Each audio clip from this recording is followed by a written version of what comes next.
Sir, राष्ट्रपति के अभिभाषण पर जो चर्चा चल रही है, भाषण अगर पढ़े सुने तो भी लगता है कि जैसे प्रोफेसर साहब ने कहा कि देश की स्थिति ठीक नहीं है। लेकिन ठीक लगता है जो हमारे सामने महान देशभक्त मंडली बैठी है, उनको लगता है कि सब कुछ ठीक है। राष्ट्रपति देश की संवैधानिक प्रमुख है, तो भाषण के हर पैरा में राष्ट्रपति जी कहते हैं कि मेरी सरकार, मेरी सरकार, मेरी सरकार। लेकिन जिनको ये मेरी सरकार कहते हैं, सरकार पाखंडी है। ये सरकार पाखंडी है, झूठी है और गैर जिम्मेदारी भी है। तो कहा ये ऐसी सरकार को राष्ट्रपति जी मेरी सरकार कहते हैं, तो संविधान के खिलाफ है। जो सरकार गैर संवैधानिक तरीके से बैठी है हर राज्य में, सर इस देश में मैं यहाँ से सुन रहा था डेमोक्रेसी की बात करते, कहाँ डेमोक्रेसी देश में बची है? न जुडिशरी है, न सोशल जस्टिस है। हाई कोर्ट और सुप्रीम कोर्ट सरकार की कठपुतलियां बन गई है। कहाँ न्याय मिलता है? चुनाव आयोग जो देश का है वो भारतीय जनता पार्टी की प्राइवेट लिमिटेड कंपनी बन गई है। कहाँ न्याय मिलेगा आपको? सोनम वांगचुक कहाँ है? सोनम वांगचुक कहाँ है? आप देशभक्त है ना, आप मुझे बताइए सोनम वांगचुक का क्या हुआ? उनकी हालत क्या है? क्या वो जिंदा भी है? मुझे मालूम नहीं। कहाँ है वो? देखिए उनका अपराध क्या है? उनका अपराध है कि हमारी जमीन चीन ने कब्जा कर ली है, ये बात उसने कह दी, तो उसको देशद्रोही बताकर जेल में डाल दिया। क्या ये डेमोक्रेसी है? मुझे लगता है सर ये डेमोक्रेसी की व्याख्या, डेफिनेशन नहीं है। राष्ट्रपति के भाषण में वही घिसी पिटी घोषणाएं हैं।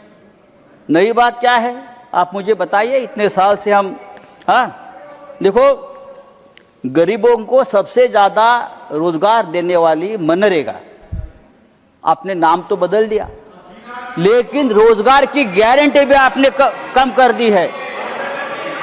किसानों को रोजगार मिलता था, वो गारंटी आपने कम कर दी। हमारे मराठवाड़ा, महाराष्ट्र में मराठवाड़ा में 2025 में 3000 किसानों ने आत्महत्या की है। 3000। सर देखो आप सुनने की आदत रखनी चाहिए। आप सत्ताधारी है, आपकी सरकार है, आपको हमारी बात सुनने की अगर आप आदत डालें तो डेमोक्रेसी और मजबूत हो जाएगी। सर मैं और एक बात आपके सामने रखता हूँ। ये सरकार पूरी तरह से भ्रष्टाचारियों से घिरी है। पूरे देश भर के भ्रष्टाचारी एक साथ लाकर अपने सरकार बनाते हैं, सरकार तोड़ते हैं, सांसद को विधायक खरीद लेते हैं। हम चुनकर लाएंगे, आप रेडीमेड खरीद लेंगे। पहले नेताओं को हम बनाते थे, अब नेताओं को हम खरीद लेते हैं। यह आपकी डेमोक्रेसी है। सर आज मुझे अजित पवार जी की याद आ रही है। फिर हमारे बड़े नेता थे महाराष्ट्र के, आपके साथी भी रहे हमें आज बहुत सालों से, 3 साल से। दुर्भाग्यपूर्ण तरीके से उनकी मौत हो गई। आज भी हम लोग सदमे में है कि ये कैसा हो गया।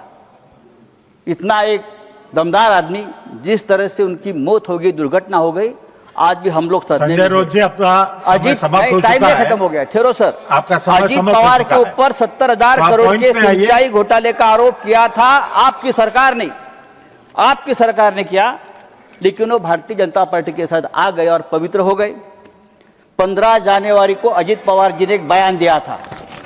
15 जनवरी को अजित पवार ने बयान दिया था और भारतीय जनता पार्टी को एक जवाब दिया था। आप सब्जेक्ट के बाहर क्या कहा था कि अगर आप सिंचाई घोटाले का आरोप करते हो, ये विषय नहीं है, सिंचाई घोटाले का आरोप करते हो तो सिंचाई घोटाले का पैसा हमने नहीं खाया है। भारतीय जनता पार्टी ने भी इस सिंचाई घोटाले में जमकर पैसा खाया है और भारतीय जनता पार्टी की फाइल मेरे पास है।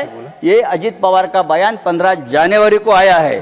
और उसके बाद 10 दिन बाद अजीत पवार की विमान दुर्घटना में मौत होती है। देखिए, मैं आरोप नहीं कर रहा हूं, लेकिन ये मौत रहस्यपूर्ण है। आपके ऊपर आरोप किया, फाइल कहां है? मेरी जानकारी है कि अजीत पवार वो फाइल हमेशा अपने साथ रखते थे। जब मुंबई से वो निकले बारामती में, तब भी वो फाइल उनके पास थी और आधे घंटे में अजीत पवार जी की दर्दनाक मौत हो गई। उसकी जांच होनी चाहिए और ये जांच इस तरह से होनी चाहिए, एक इंडिपेंडेंट जुडिशियल इंक्वायरी होनी चाहिए कि ये क्या है। धन्यवाद। ये सब्जेक्ट नहीं है। भ्रष्टाचार का आरोप मुझे तो जस्टिस लोया की याद आ गई। मुझे जस्टिस लोया की याद आ गई। जब अजीत पवार का एक्सीडेंट मैंने देखा तो मुझे जस्टिस लोया की याद आ गई। क्या इस प्रकार का कोई हादसा तो नहीं होगा? देखिए, सुनने की आदत रखो। ये डेमोक्रेसी है, आप सुनने की आदत रखो। सर, आपकी सरकार अगर डेमोक्रेटिक तरीके से धन्यवाद आई है। धन्यवाद सर, 1 मिनट दीजिए। नहीं, 1 मिनट भी नहीं है अभी। सर, हाउस एडजॉर्न करना है। सर, समाप्त कीजिए। ये सरकार हिंदुत्व की बात करती है, लेकिन इस देश